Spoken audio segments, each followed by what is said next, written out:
Hello creepy creatures, welcome back to my channel. This is take 5, so let's see if I can get through this.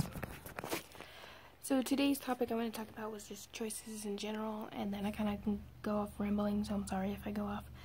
I got a few different things to mention. So yes, today's topic is choices. Sorry, I paused the video for a second. I don't have an editing program, so if there's jumps and stuff, it's because I also don't have a stand, so you get it with my hand. Like, that's my hand. Right there. So basically, what I want to talk about is choices we get to make, basically, that we can make up our life. Good, bad, whatever. We as human beings have choices every single day. Every moment. We have a choice, and I know this seems really maybe not right, but we have a choice whether to be pissed off or happy most of the time. It is a choice. It sounds bad, but it's still a choice. Not saying that we always have the choices in our conscious mind. Most of the choices are done in our subconscious mind, but we have choices to make all the time. Asking questions to yourself can really help figure out why you choose to do it and what's causing it to be that way. Why is this making me feel this way and stuff like that. But on the fact of choices is we all have choices to make every day, and I want to talk about basically we have the choice whether to stay down or get back up most of the time. Those are going to be the hardest choices to make, because one way can be really bad for us, but it seems like the easier route, because getting back up and fighting can seem a lot harder than staying in a situation that is not best suited for you. Or we let excuses make our choices for us, instead of actually breaking down the situation and figuring out if we can find a way around whatever the problem is, and not let the excuse make the choice. Or we use excuses as a backer to why we chose what we chose, to be like, well, okay, one of my common ones I used to do, and I still do every now and then, but I'm doing better with it, is, okay, so I want to go to the gym. Okay, it's gym time, let's go to the gym. Oh, but then I have to leave my dogs for an hour. Oh, but then, you know, the trash needs to be taken out. Oh, you know, it goes on and on. I don't really mention two things, but it's like, oh, but then I have to shower when I get back. Oh, do I have enough time? My car needs gas. Or, you know, there's 1,000 excuses you can come up with for one choice you make. And when it comes to the excuses involving in choices, the biggest thing to do is it an excuse or is it an actual reason? Because if it's an excuse, it's not a good excuse. If it's a reason why you shouldn't do something, then it's a good reason. I do believe that excuses and reasons kind of go in different levels or different things. So a reason not to do something, that can be a point why you shouldn't do it. An excuse not to do something, despite it seems like a good excuse, more than not, it's just an excuse. Therefore, you can still do whatever you wanted to do. You have the choice to still do that. You have the choice to still get back up instead of staying down. You use those excuses as a reason not to do it. Therefore, you're looking for actual reasons, not excuses, when using stuff to make your choice. Like I said, I'm not the best at not doing it. Yeah. I make excuses all the time, and I will try my hardest. Like, my brain plays this little game with me that, so I go to the gym, blah, blah, blah. I start freaking out. Oh, did I leave the stove on? Or did I leave the door open and my dog's gonna get out? Like, things that I know for sure I haven't done start going through my head.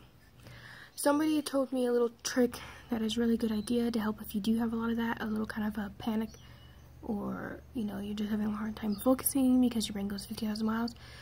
Make a list, one that you can kind of check off and check back on. If anything, print out a list that you can copy, or make a list into your phone or something like that. Make a list of everything that you need to do before you go anywhere. Like, anywhere. You know, make sure the door's locked, make sure the dogs are fed, you know, whatever your personal list is, whatever you do. For me, make sure the dog food's put away, because we also have a cat that roams around, but either way, make sure you figure out everything you need to do.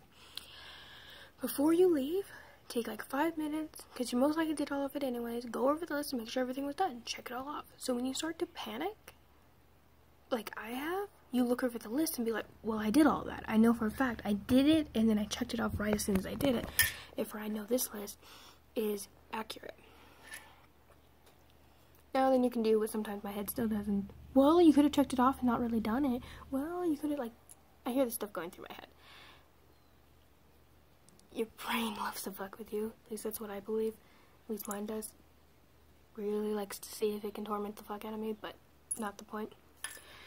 So I didn't let things become excuses. I started to decide, actually try to do it. And it made it better. It took me months upon months to finally be able to go to the gym, which I'm going to throw this little kind of disclosure out there for why I go to the gym, just because I think it's a good idea if most of us start thinking of going to the gym for more of our mental health, because it actually can help your mental health a lot. It can help if you have anxiety or depression or things like that. It helps me mainly with my aggravation, irritation problems. It just helps me to calm down. But going to the gym for your mental health, it seems like an easier way to do it because you'll generally just feel better than going because you want to lose weight. That's just a little thing I wanted to throw out there because that's how I look at it and it's better for me. Whichever way inspires you to go, then do it, because the gym is good for all aspects of yourself, really. It's good for your physical, your mental, and it's good for your physical, mental, and emotional health. So going to the gym is a great idea. Just figure out what kind of gets you going. If, in my case, if I start focusing on I need to lose weight or something like that, or I want to get fit, if I focus too much on the physical, it doesn't encourage me to go, but focusing on my mental or emotional, it actually helps me to want to go. So that's why. So also, see, that's something I use for a choice I make. I choose to go to the gym because of my mental or emotional health. So we can come up with why we should do something. Find the right reason for you to do what you want to do. Do you want to do art? Why do you want to do art? Simply ask that question, why you want to do something. If your next answer starts to be because I want to be famous, or because I want to make a bunch of money, or, you know, because I want to lose weight, because I want to be super thin, you know, those are the fitness and the ones. I guess if they work for you, go ahead and do it. But I think a healthier way of doing it is literally figuring out what's the core reason you actually want to do it. What does art make you feel when you do it? What does the gym make you feel when you do it? And then you can create your reason to go instead of your reason not to go. Starting to come up with reasons why you should do something, it's a really good thing to do. So start evaluating, like, how do you feel after you go to the gym? So if going to the gym seems agonizing, but you feel wonderful after going to the gym, then just think of that the whole time you're there. Be like, but I feel great, I like the soreness, I'm gonna do it. You know, just remind yourself of that. Consistently, because I've done that too. So coming up with reasons to make the choices is a good thing, because here's the thing: you choose to go to the gym once, guess what, you have a choice again not to, or to do it the next day.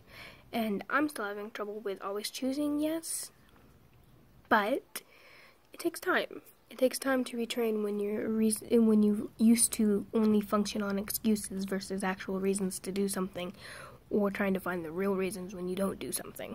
Because, like, if you're getting sick, yeah, that's a legit reason. Maybe you shouldn't go to the gym and overdo it and make yourself sick. And if you live with somebody, make everyone else in the place where you live sick. So, I mean, that's a real reason.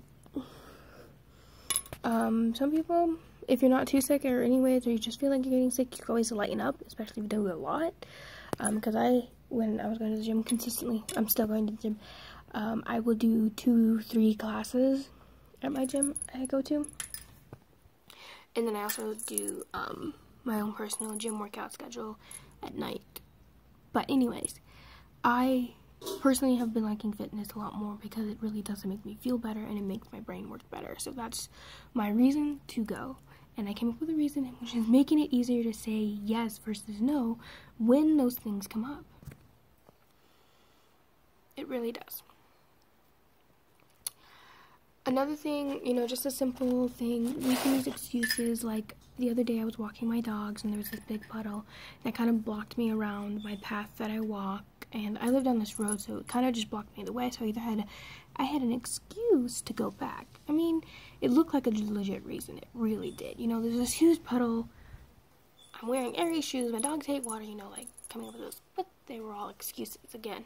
Because there was nothing else I had to do in the house. I had plenty of time to still walk them. you know, they need the walk. There was reasons I should still do it. And I was coming up with reasons why my excuses weren't real reasons. They were excuses. So then I decided that I'm going to figure out a way around it. And I did. I found a way around it. We were playing, like, tag, or I don't know. We were just, like, one of my dogs were in front of me. It was me, and then my other dog was behind me. And we were just walking on the side. It was actually really cute, I think. And then we made it to the puddle. And it was actually pretty long. So, like, it was kind of fun. And then after getting through it, I felt a lot better and more confident and just generally a lot better about things. Because I made it through it. I decided, instead of going back and just wallowing because, oh, I didn't walk, and getting myself upset, I'm like, no, I decided to find my way around it, and I did it. Because life's going to throw obstacles in your way. And it's your choice whether you find the solution, try to find a solution at least, or decide just to basically lay down. So again, it's your choice whether you find a solution to your problem, or you let the problem affect more than it should. We really do. We have the choice to do that. Life's gonna throw you obstacles. I think it's, yeah, I don't remember the saying exactly. There's something about make lemonade.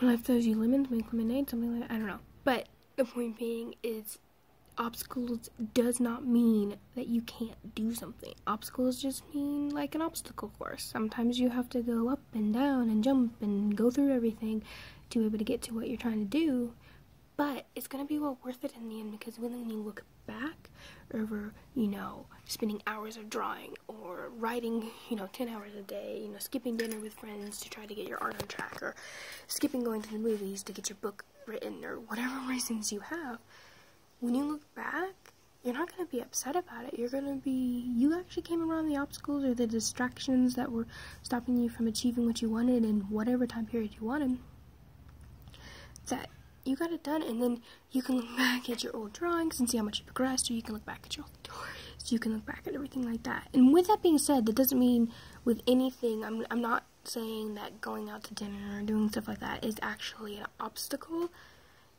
There are good things to do in your life too. I'm just using them as a little thing to what I was saying. Going out to dinner and taking breaks is very important. Your mental health, your self-care is very important no matter what you do. You need to take time for yourself. And sometimes taking time for yourself is spending time with friends that you haven't spent with in months because you've been hiding away, coloring or writing or whatever you've been doing. So it is important to still do that stuff. But you have to learn when you're choosing something more than you should, basically. Are you choosing yes for something more often than you should be choosing it? Are you saying yes every time somebody asks you to go out, and then guess what? You only have an hour of writing. Setting up an idea and a goal can help with your choices too, because then you know, like, okay, I have 10 hours this next week that I can do whatever the hell I want with for my writing schedule, or whatever. I'm just using writing as an example. That being the case, so you can always do that, or you can be like, or you do it as a reward system. It'll be like, I need to really finish these 5 pages, but I can totally meet you guys later, just let me know where you are, kind of thing. You can give yourself goals like that, and that's a good way to figure out what choice is the right choice. But we really do. We all have choices in life, and there's obstacles, and there's excuses, there's everything that really can feel like it's making the choices for us, but they're not. We make our choices. Nobody else makes our choices for us.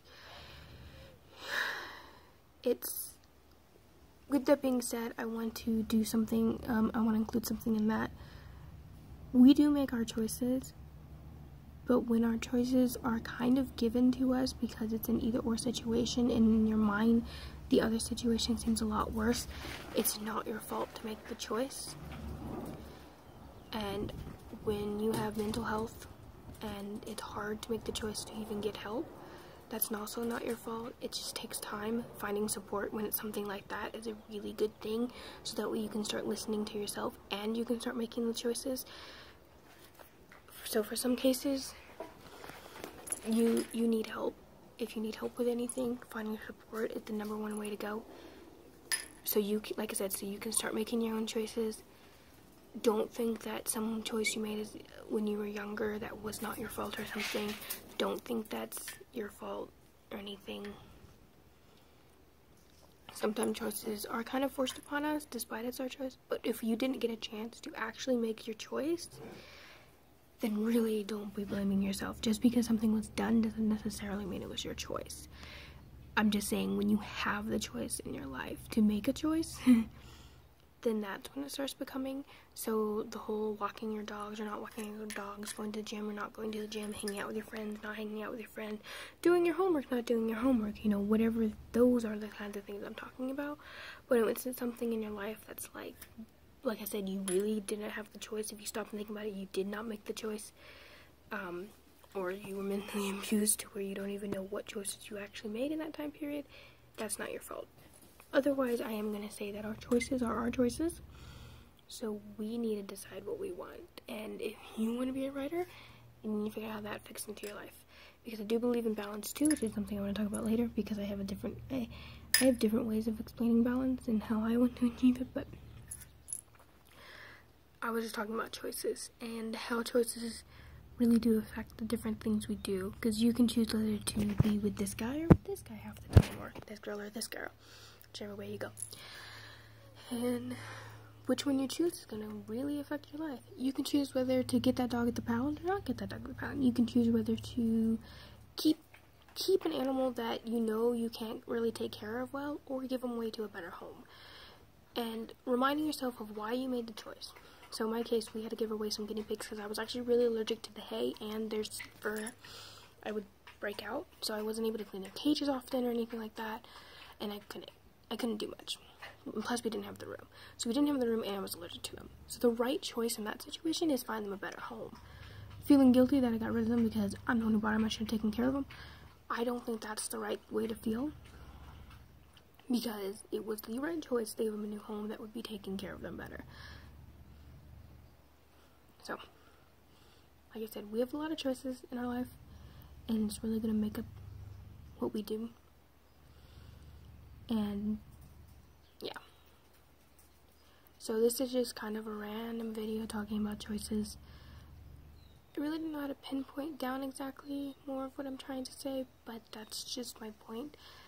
I think if I come up with a better way of explaining things later, I might redo the video, but this is just a kind of introduction on talking about choices in life and excuses and obstacles, and sometimes choices are forced upon us and they're not our fault, and everything that I just kind of talked over in the last 17 minutes. So I don't know if I covered everything. I'll either redo this video and take it down or add a different one or whatever, but I hope I covered things. I'm gonna go see what I'm going to be doing today because we're supposed to be going out and doing things. Anyways, moving on from that. Hope everyone has a great day or night. It's day right now, so I'm gonna say good morning, good day, whatever. Have a great time, and come back. If you didn't mind this video, hit that like button. If you liked that video, you should, or if you like this video, you should definitely hit the like button. Otherwise, if you want to see more by me and my rambling, and as I'm calling it, the ground floor of my journey of trying to get onto YouTube and many other things that I'm doing, then go ahead and hit that subscribe button because you'll see more videos every now and then. I can't guarantee when right yet, but they'll be coming. Anyways, thanks everybody. Have a great day.